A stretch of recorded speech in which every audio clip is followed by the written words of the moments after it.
Kajian Tauhid Kitab Tijarul Darari adalah karangan Syekh Ibrahim Al-Bajuri. Kitab ini ringkas sekali sahabat Billah, hanya 16 halaman kalau kitab kuningnya. Ini kan matanya ya, kalau matanya itu hanya ada berapa halaman? Semuanya udah pegang kitab ya? Hanya ada 18 halaman saja. Kenapa yang dikaji itu adalah tentang ilmu tauhid? Ilmu tauhid adalah dasar yang harus kita pelajari sebelum ilmu-ilmu lainnya. Semuanya hadirkan hatinya ya sahabat Billah, hadirkan hatinya supaya ilmu kita bermanfaat dan berkah. Ilmu tauhid adalah fundamental jiwa manusia dan merupakan ilmu yang harus paling dulu dipelajari sebelum ilmu-ilmu lainnya, sebelum ilmu fikih, sebelum ilmu muamalah, sebelum ilmu munakahat. Ilmu tauhidlah yang pertama kali harus kita pelajari. Untuk apa? Ma'rifatullah, meraih cinta Allah. Itu tujuannya untuk mempelajari kita tauhid. Di dalam kitab Zubad, Syekh Ibnu Ruslan berkata, awwal wajibin, kewajiban yang pertama alal insani, kepada setiap manusia, ma'rifatul ilahi, mengenal Tuhannya, bistiqon, dengan yakin. Kita harus mengenal Allah dengan seyakin-yakinnya sahabat Billah, bahwa Allah itu yang maha satu. Kita akan belajar sekarang. Kita akan belajar bahwa Allah itu yang maha satu. Akan belajar kitab tauhid ini.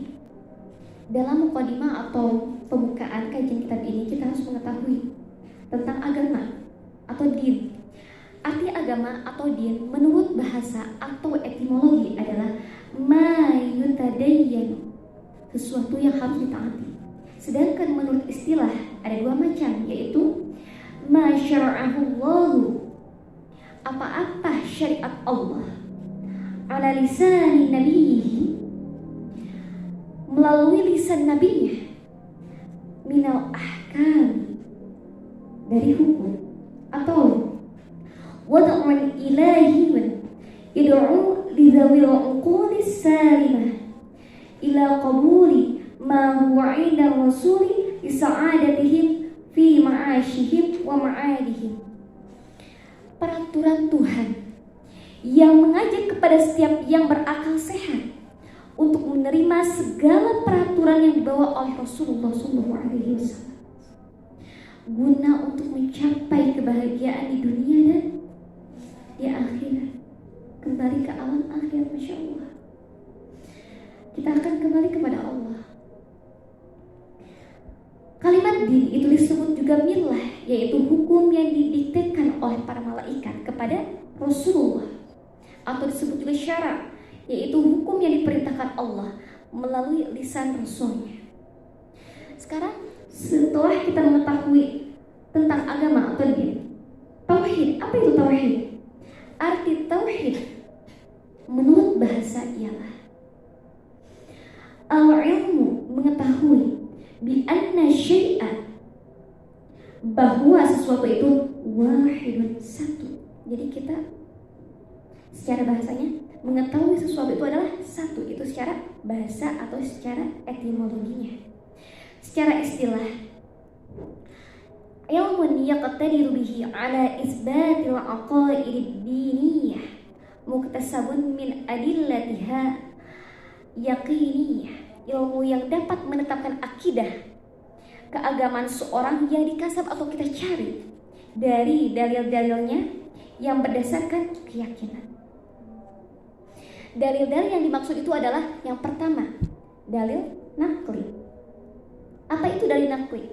Dalil nakli adalah dalil yang didapat di dalam Al-Quran. Dalil akli, apa itu dalil akli? Dalil akli adalah dalil yang didapat di dalam akal manusia, hasil penyelidikan akal manusia. Lalu maudu'nya atau tujuannya ialah mengenal sifat-sifat Allah yang wajib, lalu mengenal sifat Allah yang mustahil dan yang jaiz atau yang boleh. bagi Allah. Sifat-sifat Rasul yang mengenai keadaan makhluknya yang menjadi tanda adanya Allah Subhanahu wa ta'ala. Jadi adanya langit dan bumi ini adalah buktinya adanya Allah. Samarah atau hasilnya ialah untuk apa? Ketika kita mempelajari ilmu tauhid, ma'rifat, mengetahui zat Allah, yaitu memiliki i'tikad yang teguh, ketauhidan yang sangat kuat, tidak goyah, tidak ada keraguan-raguan sedikit pun.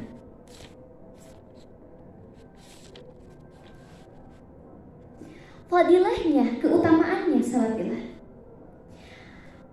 berupa ilmu yang paling tinggi dari ilmu-ilmu lainnya, itulah ilmu tauhid. Sebelum kita mempelajari ilmu fikih, kita mempelajari ilmu tauhid terlebih dahulu. Nisbahnya atau kedudukannya adalah segala ilmu agama Islam dan ilmu-ilmu lainnya merupakan cabang daripada ilmu tersebut. Sebagaimana Rasulullah SAW bersabda, Innallaha, sungguhnya Allah, lam yufarrid, tidak mewajibkan syai'an, sesuatu, afdala, sesuatu yang lebih utama, minat tauhid, dari ilmu tauhid, wassolati, dan sholat. Jadi setelah ilmu tauhid baru ilmu sholat gitu. Karena kan di dalam rukun Islam aja kita diajarkan untuk bersyahadat, asyhadu an la ilaha illallah wa asyhadu anna muhammadar rasulullah. Lalu selanjutnya adalah sholat. Yang menyusun tentang ilmu tauhid itu adalah Syekh Abdul Hasan Asy'ari dan Syekh Abdul Mansur Al-Maturidi. Jadi mazhab itu ada mazhab fikih dan ada mazhab akidah. Mazhab fikih kita mengacu kepada Imam Asy-Syafi'i, dan mazhab akidahnya adalah mengacu kepada Imam Asy'ari atau Imam Al-Maturidi. Bismillah, dengan menyebut nama Allah. Ar-Rahman, yang maha pengasih. Ar-Rahim, yang maha penyayang. Alhamdulillah, segala puji. Lillahi, tetap untuk Allah. Rabbil alamin, Tuhan yang menguasai alam semesta.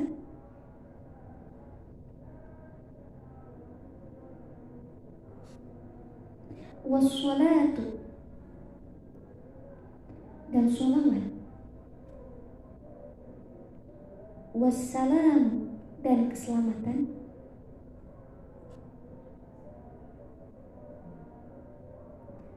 Ala Rasulillah sallallahu alaihi wasallam, kepada Rasulullah sallallahu alaihi wasallam.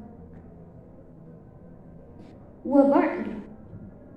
Nah, wa ba'du ini merujuknya kepada bismillah, alhamdulillah, dan sholawat. Setelah bismillah, alhamdulillah, sholawat, dan salam, jadi wa ba'du atau setelah itu saja, simpelnya wa ba'du. Setelah itu fayaqulu, berkata, faqiru rahmati rabbi. Jadi Syekh Al-Bajuri saking tawadunya, beliau mengatakan bahwa seorang yang fakir, Syekh Ibrahim Al-Bajuri, fayaqulu faqiru, seorang yang fakir, rahmati rabbi, yang mengharapkan rahmat Tuhannya. Seorang yang fakir, rahmati rabbi, yang mengharapkan rahmat Tuhannya. Al-Khabir, yang maha waspada. Al-Basir, dan yang maha melihat. Ibrahim Al-Bajuri, Syekh Ibrahim Al-Bajuri, talaba minni, meminta kepadaku, ba'dul ikhwan, sebagian daripada ba'dul ikhwan,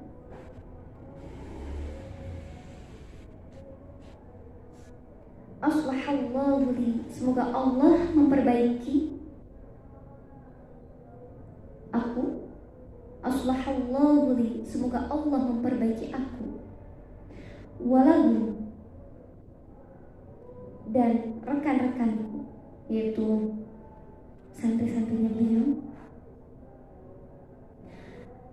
al-hal, akan tingkah, wasyana, dan kelakuan. Dan aktuba, harus menuliskan lahu untuk mereka risalah, dan sebuah risalah tashtamil, yang mencakup ala sifatil maula, dari sifat-sifat keutamaan, wa addariha, dan kebalikan daripada sifat yang wajib bagi Allah, wama, dan apa-apa yajuzu, yang boleh,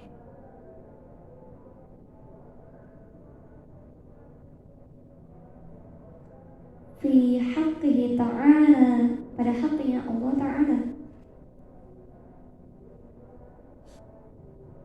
wa ala ma yajibu, dan kepada apa-apa yang wajib, dan kepada apa-apa yang wajib, fi haqqir rusul, pada haknya para rasul, wa ma, dan apa-apa yastahil, yang mustahil, fi haqqihim, pada haknya para rasul, wa ma, dan apa-apa yajuzu, yang jaiz atau yang boleh bagi para rasul. Zalika,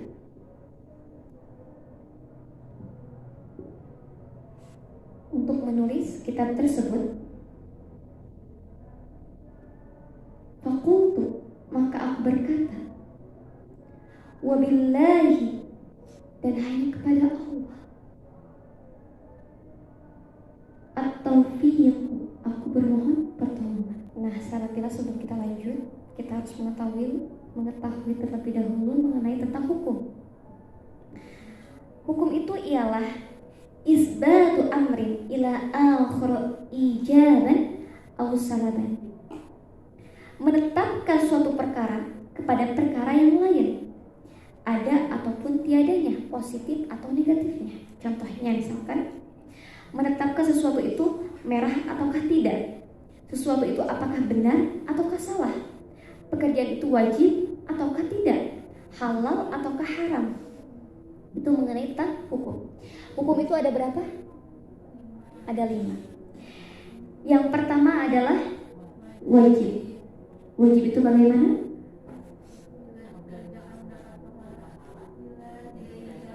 Dasar. Wajib menurut syariat setiap perkara yang harus dikerjakan dengan ketentuan berpahala jika mengerjakannya, dan jika meninggalkannya berarti dosa. Itu adalah hukum wajib. Seperti apa?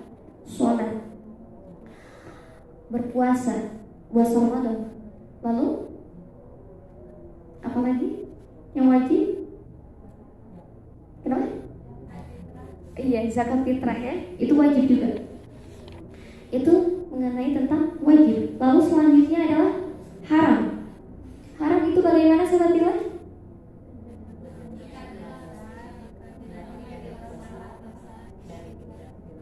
Mendapatkan pahala. Itulah haram. Haram menurut hukum syara ialah setiap perkara yang tidak boleh dikerjakan atau yang harus ditinggalkan dengan ketentuan, berpahala jika meninggalkannya, dan jika melakukannya berarti berdosa. Itulah yang dinamakan haram. Lalu sunnah, yang ketiga. Sunnah itu bagaimana sahabat Bila?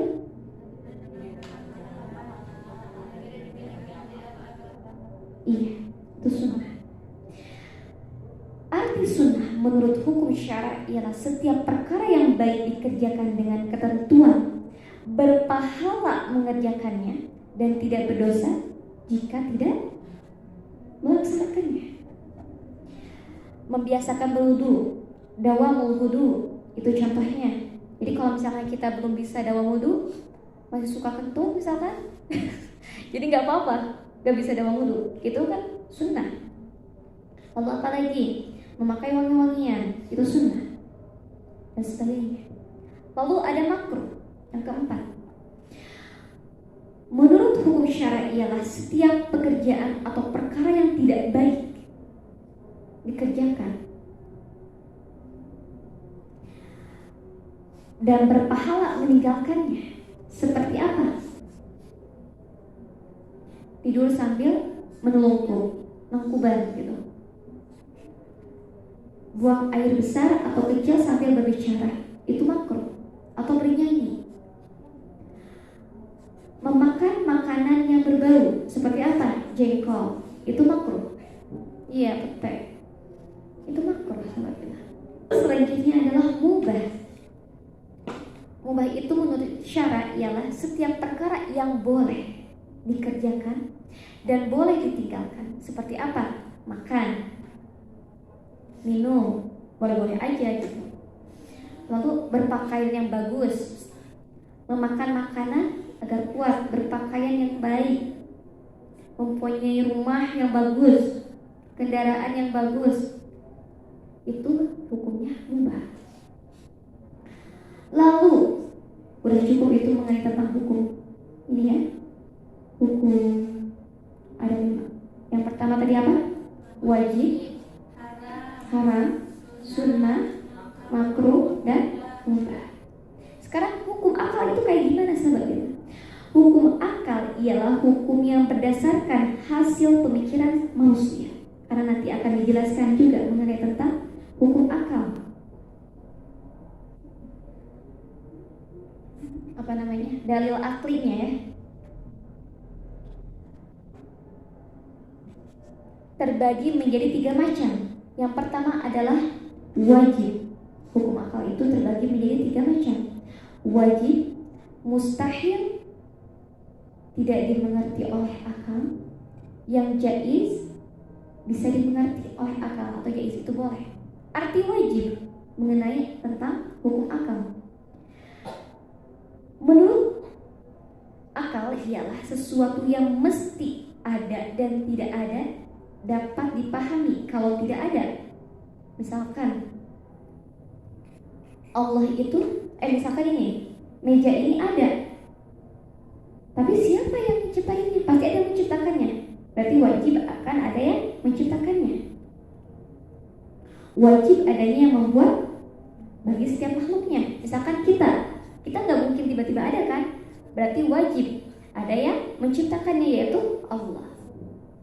Arti mustahilnya, menurut akal ialah sesuatu yang tidak dimengerti oleh akal adanya. Seperti benda itu tidak diam dan tidak bergerak. Kalau ada benda yang demikian tidak dimengerti, yakni mustahil menurut akal. Jadi masa kalau misalkan ya benda itu mati tiba-tiba gerak, itu mustahil. Itu mustahil menurut akal. Contohnya seperti itu saudara. Sekarang arti jaiz menurut akal ialah sesuatu yang dapat dimengerti, ada ataupun tidak adanya. Seperti apa? Benda itu diam atau bergerak, atau orang itu hidup sebab dia bernapas, atau dia mati karena napasnya udah gak ada. Wajib bagi kita mengetahui sifat Allah yang wajib, sifat Allah yang mustahil, dan sifat jaiz bagi Allah. Fayajibu, maka wajib, fi haqqihi ta'ala, pada haknya Allah Ta'ala, al-wujudu, sifat wujud, artinya ada. Wadidduhu, dan adapun kebalikannya itu sifat wujud, al-adamu, sifat adam. Wad-dalilu, adapun dalilnya itu sifat wujud,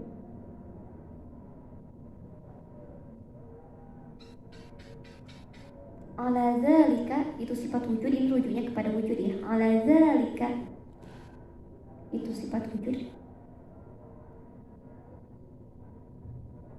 Wujudu hadhil makhluqat, adanya makhluk-makhluk ini.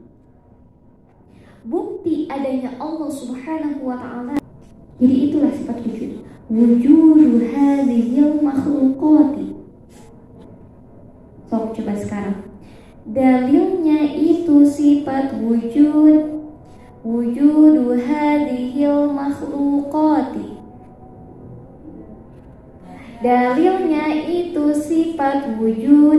Wujudu hadhil makhluqati. Adanya makhluk-makhluk ini. Itu dalil aklinya, ya, dalil sifat wujud, dalil aklinya. Dalil akalnya. Jadi gak mungkin adanya alam semesta ini kalau gak ada yang menciptakan. Sekarang dalil naklinya yang ada di dalam Al-Quran. Surat As-Sajdah ayat 4.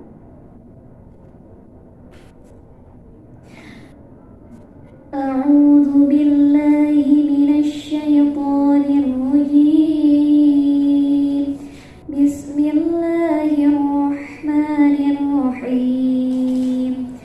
Allahul ladzi khalaqas samawati wal arda wa ma bainahuma, yang menciptakan langit dan bumi serta semua yang ada di antara keduanya. Gak mungkin kalau misalnya ada langit dan bumi tanpa